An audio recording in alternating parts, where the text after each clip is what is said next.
Hello, Sandra Embleton here. Speaking to you October 14th, 2018. And today we're going to speak about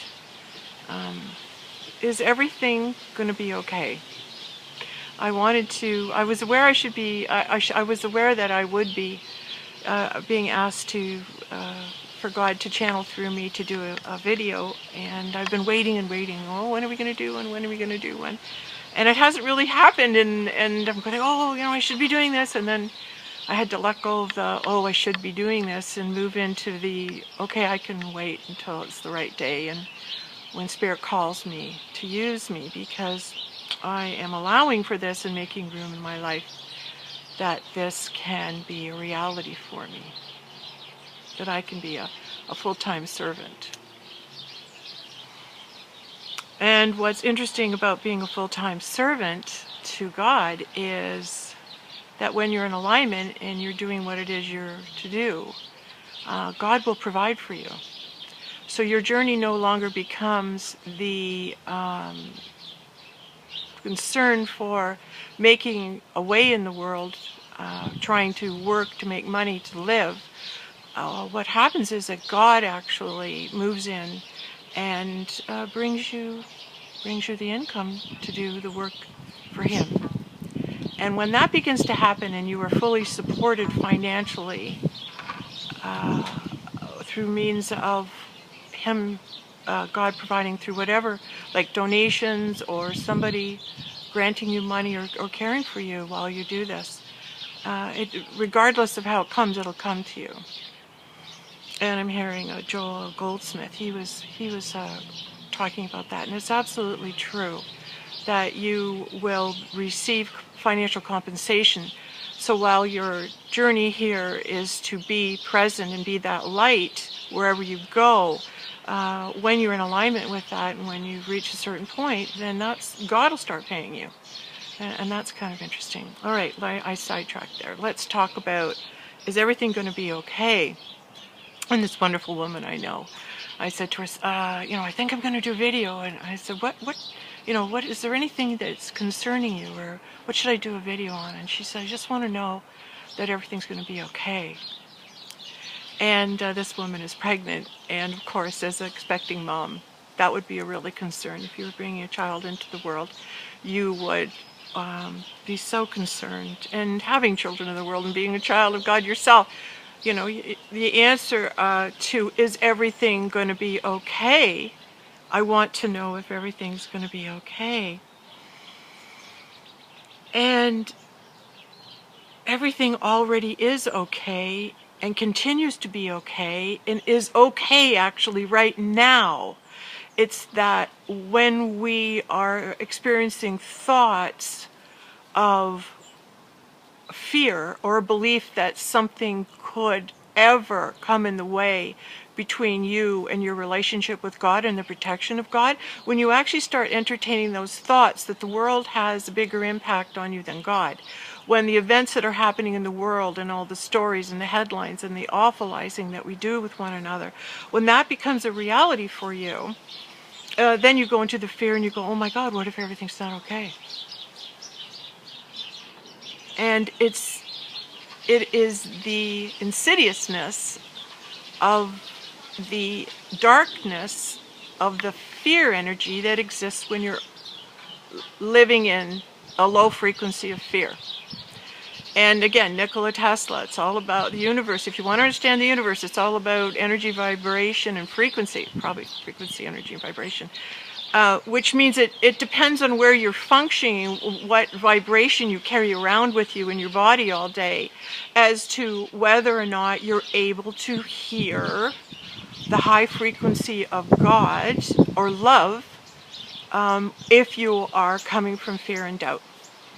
And the answer is, when you go into that, oh no, is everything going to be okay? You move into fear, and then you doubt God. You doubt God's God. You actually doubt because you think I could be in danger. And once you give your heart to God, it's like you're never in danger. He'll look after you always. Wow, how about that? So why is it such a struggle to believe that? Because when we go into doubt and fear, and the world is of doubt and fear. So that's why Christ says, be in the world, but not of it. It's because don't let that illusion that, oh no, this is happening, oh no, this is happening, dictate your life. When you're in that fear, whether it's fear of supply, fear of dark energy, fear of losing your job, fear of whatever it is you're afraid of, not being loved, not being accepted, whenever you move into that fear low frequency, and then you hear a high vibrational video that says, hey, God's always got you, don't fear, or move out of the fear of frequency and move up into the higher frequency of love. And how you do that is you just make the decision, you're choosing to believe God's got your back.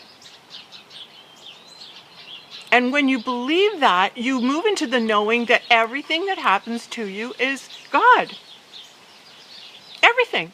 And then we think, oh no, this negative thing's happened to me. Where's God? Right there.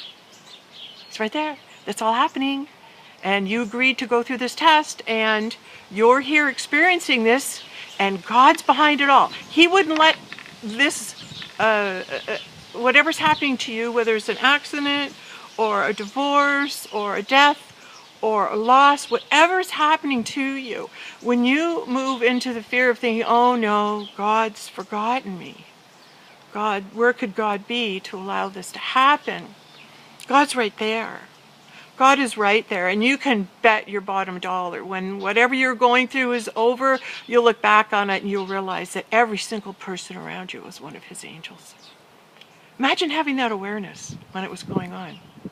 Oh wait, this really heavy thing's happening to me. This tragedy, what I'm presuming to be a tragedy. Oh no, this is a horrible thing. And you're believing that, and then the lie comes in right away because you're down and you're in doubt and fear. So that's when the dark one could come and whisper stuff to you because you're vulnerable and you can hear it. And so when you're in that low place, it's like you ask for protection. Just say, well, thanks God for always lifting me up, for always surrounding me with your highest and best angels, because I'm always protected.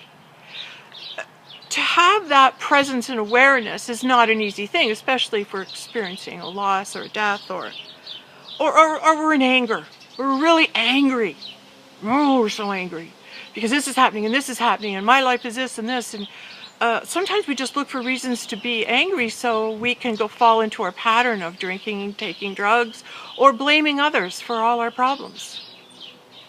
And we want to fall back in that pattern. So we just accept that, oh, this bad thing's happening, it's God's fault. Yeah, it's God's fault. And if you don't want to blame God, you find somebody else to blame. And when we play that game, it's taking the responsibility outside of yourself instead of inside of yourself, where when you are able to remind yourself, oh wait, I choose to believe God doesn't have my back, or he does. And that's the choice you make continually. And when you can have the awareness, oh wait, my thoughts are I'm listening to dark and negative energy, I'm in the doubt and fear. If you can just have the awareness, you're there. Sometimes you don't even see yourself. But if you can have the awareness, you're there, and then you think the higher thought, oh wait, God's always got my back. Now I'm going to look for the God in this. Now I'm going to look for God to show up. And the next thing you know, the phone's ringing. And it's a friend of yours volunteering to help with this and this and this. Or the next thing you know, you're in the washroom and whatever, and someone comes up and says something wonderful to you. That God told me to tell you you're one of his lights and he's got you. That can happen. That can happen when you're open and you are choosing. You make the choice to believe that God's always got your back. It's a freedom. It's a freedom. It's a freedom to be able to say, oh, I'm so nervous. What if things don't go well with my delivery? And what if there's something wrong with the baby? And you start going into all that fear. That fear stops the flow of all the good that's coming. It's a mother's nature to want to protect her child. But can you think you can do that alone? Never for a moment think that thought.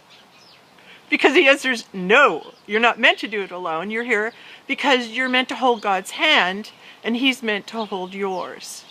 Living in that awareness allows you to move into that delivery room and go, oh, all the best doctors showed up for the delivery of my baby. What a beautiful day it is for the delivery of my baby. Oh my gosh, God sent all His angels to make sure my baby came into the world safely. And when you start thanking God ahead of time, you're creating that outcome. So you choose. You can go into the fear if you choose to, or you can go into the understanding that it is God that has you always. It's just, He just always does. This is His creation, right? It's all Him. Everything that shows up is Him. Everything and everyone that shows up always is God. And to be able to shift your, going into, just autopilot, going about your day all the time. And if you shift your life and say, I choose the awareness that God's in absolutely everyone and everything that shows up in my life, now I'm going to watch for it. Now I'm going to wake up today and see how many times God's going to show up in my life today. How many times is He going to show up and show me that He's here, that He's got me? And honestly, when I go through those times where I go into the doubt and I go into the fear, because I am human walking this journey, and it will happen, because that's our nature. And when I'm in that place, and then all of a sudden, it's like something wonderful happens.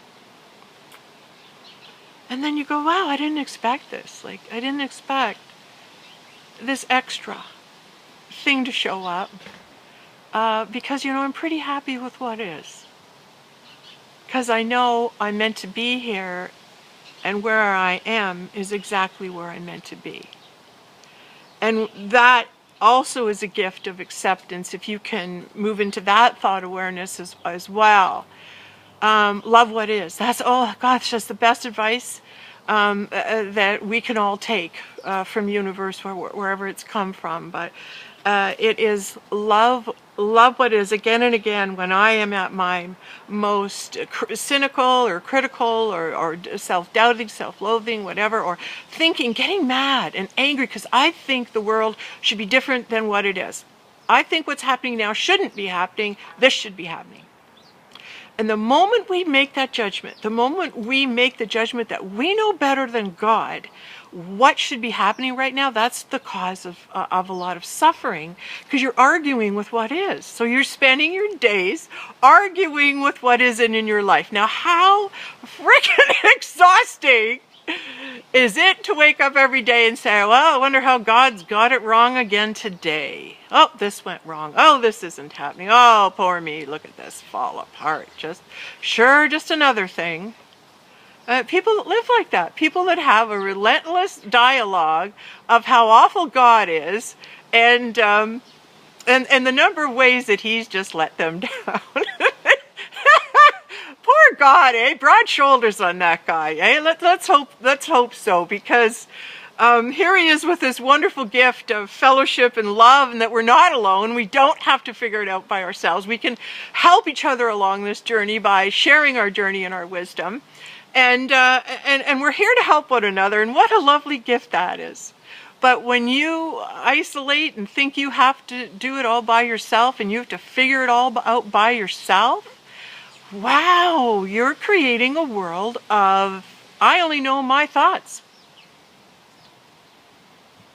You might as well be a Gulliver or Gilligan is better example, on a deserted island.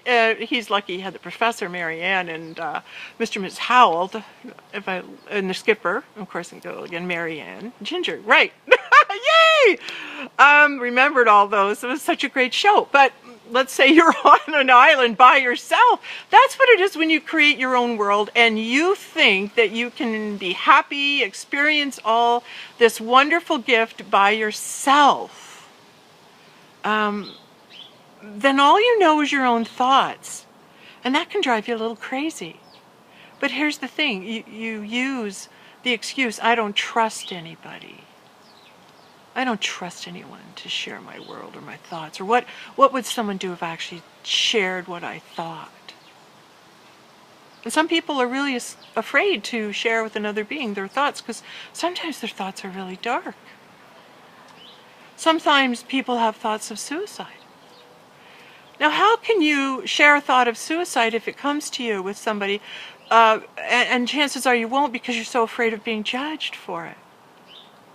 Oh, now they're going to think I'm crazy if I have those thoughts. Better not share that those thoughts are coming to me. Well, I've got news for you. Everyone gets that thought, or those thoughts come in their head at some time because they're out there, because there's energies that there's a frequency that's out there that carries the energy of, oh, I shouldn't be here. Oh, I think I'll take my life. I'll commit suicide. I'll end it all. I don't belong here. And then you find excuses to back up that thought until you believe it to the point where you have no other thought options.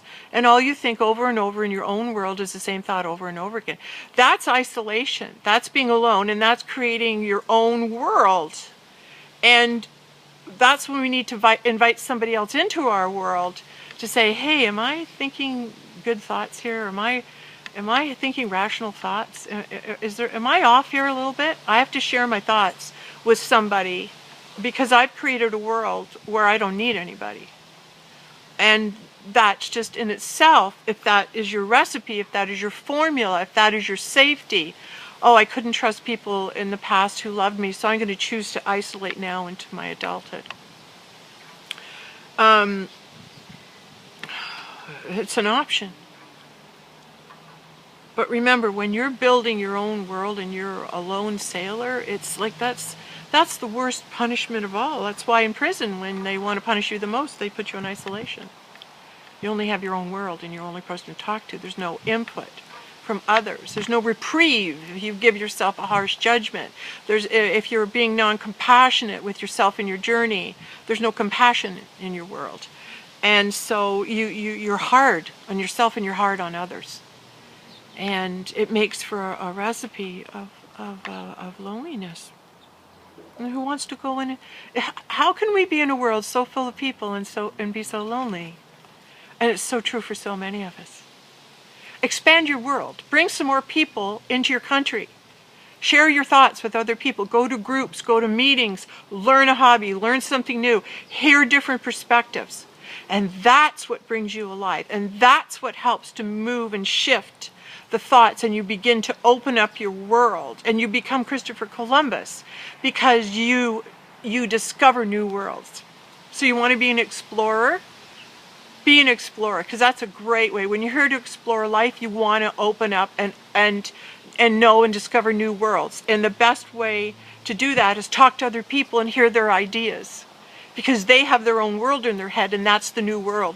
That's the new worlds we're discovering. We're discovering each other's worlds because right now we're so diverse. Right now everyone has created such a wild reality for themselves. There's so many options. Some of the websites I've watched, these people are creating great fantasy lands and figures, and they're part of a community in like, say, the Tolkien time or whatever.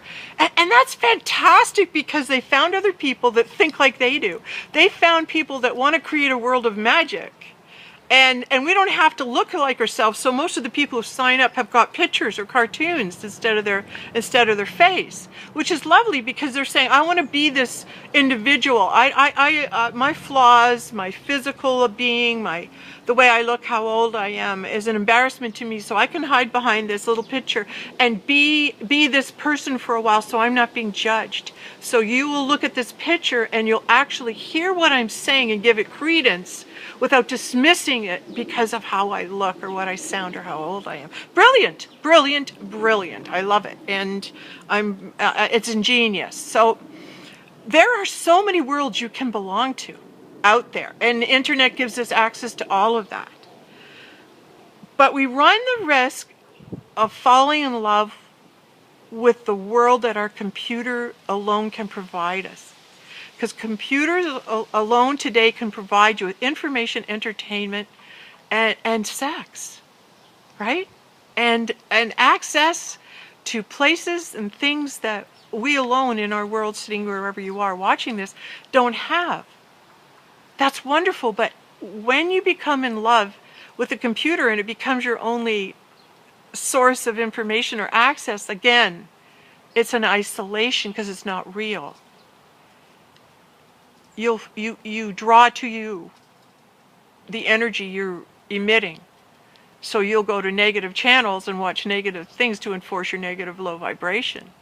Turning on a high vibrational frequency show or information thing, you won't be able to listen to it for more than a few seconds because I hate this stuff, stupid, I don't understand it, blah, blah, blah, blah, blah. All these excuses. The truth is you can't hear it.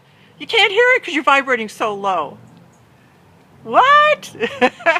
What do you mean I can't hear it? You don't understand high frequency language when you are unable to vibrate at a high frequency. It's like you can't hear it. You're la la la, like Charlie Brown, wah wah wah wah wah wah wah wah wah. That's how I sound to a lot of people who tune in who have low frequency, or who are in doubt and fear and are cynical and judgmental. And because that's what they'll do. That's how they'll know to watch this, is to critique it. And they'll use different guidelines they use to critique every person, every relationship, everything that happens in their life. They'll still use the same set of rules and judgments by which to critique things, and they'll keep seeing the same things over and over. We grow and we become more aware when we open up to the possibility there's other ways of thinking and looking at things than ours. And that brings you out of the walking dead. That lifts you back to life. You begin to ascend more towards Christ, more towards God frequency, when you allow for new thoughts to come to you. When you acknowledge you're not the only one here to experience and to walk this journey. We're sharing the planet with one another, but we all have a different walk. So we're isolated in the sense that we can choose whatever thoughts we want to think in our world. And so we have all our little worlds walking around, but we're all one big energy experiencing it together. And that's why each and every one of us deserve respect, because each and every one of us have different thoughts in a different world. And there's people that are brilliant. There's people that are out there that are carrying the solutions to our problems right now. Thank you, God. Let's find them. Let's find those people. And let's encourage them to come forth and speak about what they know. This is what I've discovered. This is what I've learned. This is my experience. And we can connect with one another when we are able to say, hey, you had some good points there. I learned something from you. But this is what I've discovered on my journey. And then we listen with an open ear. We listen without judgment. And we simply say to one another, oh, wow, that's been your journey. Wow. Some people have had a real sad journey and have the same patterning over and over that they've had from their childhood.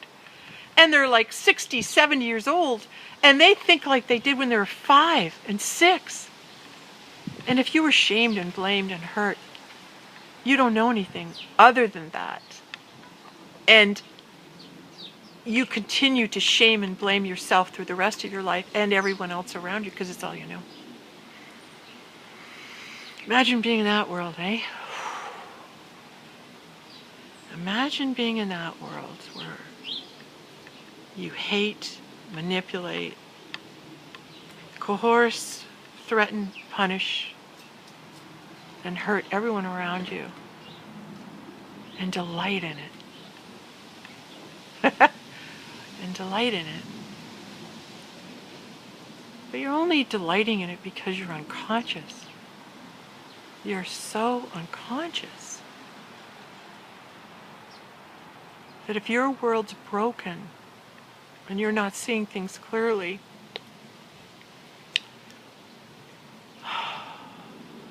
that if all you know is hurt and pain, and the only way you could express yourself is hurting and causing pain to others, because you've never dealt with your childhood.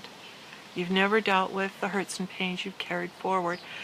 You're just going to continue on the same patterns, hurting others like you were hurt, and justifying it, saying it was okay, because you lived through it. How sad that you had to.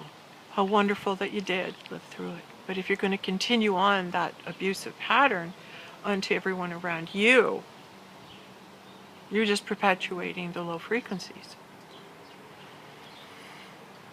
And that could be what you choose to do. And that is a lack of self-love. That is a lack of the presence of God in your life, in your thoughts. And that is those of us who have been so wounded. A lot of people have been wounded in the name of God. That they've chosen to blame God. And God took the rap for them. For the people that were in their life that hurt them.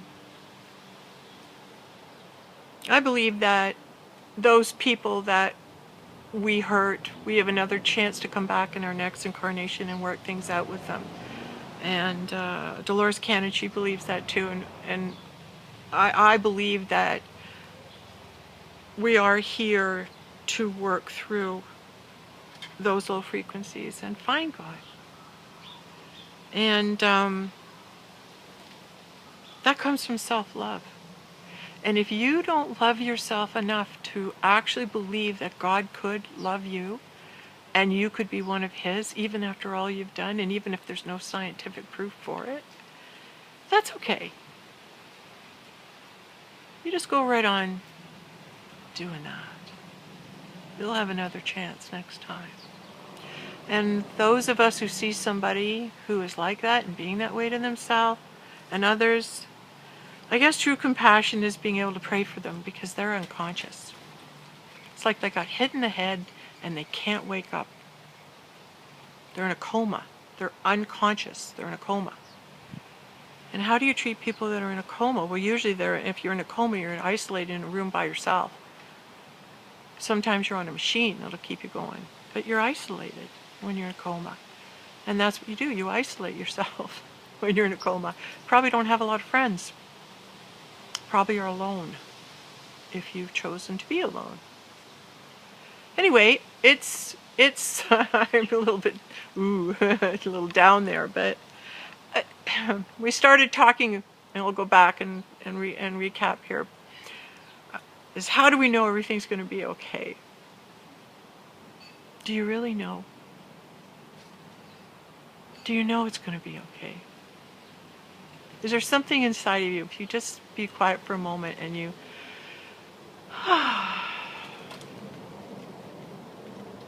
really calm yourself and go into that place. And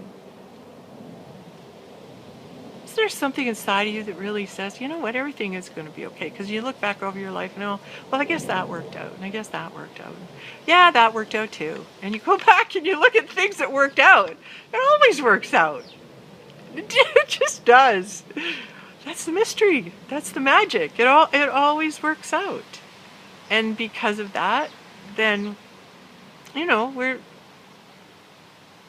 it's going to work out too. It's just you don't know how it's going to work out. And because we don't know how it's going to work out, it's like me. I want to know why. How's that going to work? How's that going to work? Well, I'm hearing this and I'm hearing this, but I don't know how I'm going to get there. And then you worry how am I going to get there? And the thing is, you don't know how you're going to get there. I don't know how it's going to look. I know this and this is going to happen, but I don't know how it's going to look. How do you know? I just know. Something inside me says I know. I know it's going to work out. I know it's going to be okay. And all the worrying and all the fussing and all the thinking, you have to do this, you have to do that, and you better do this, and I don't want this to happen, so I'm going to make sure I take all this and do that, and tell this person to do this and this. I see them making all these mistakes. I'm going to correct them. I'm laughing because, boy, do I ever want to correct somebody right now. Somebody who's hurting a lot of people that I love.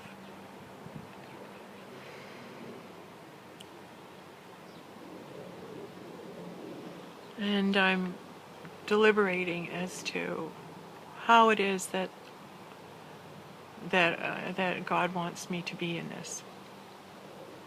Sometimes God can use you for a hammer, Sometimes God can come through you and right a wrong, or if no one's standing up, He can use you to do it.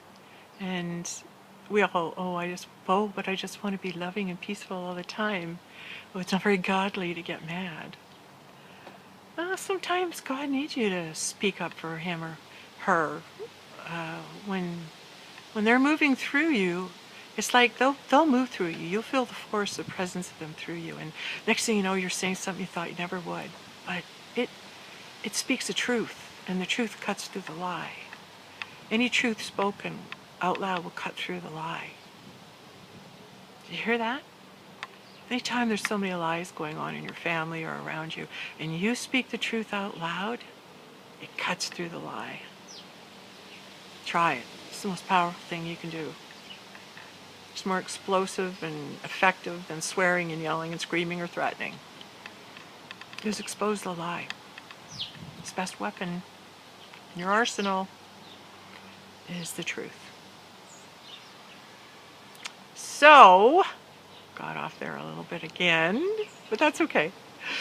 That's okay. I'm having fun today. I'm just enjoying speaking and being that channel. So yeah, everything's going to be okay. It's going to be better than okay. And it's going to work out in ways that you never thought possible. And I choose to live in a world that has thoughts like that. Because that makes you feel good. That vibrates you higher. And that's where you find God. It's the most high vibrations of love and trust. Think those thoughts. It's a bridge to being one with him and knowing from him and hearing him and being in his presence, which is heaven on earth. Thank you.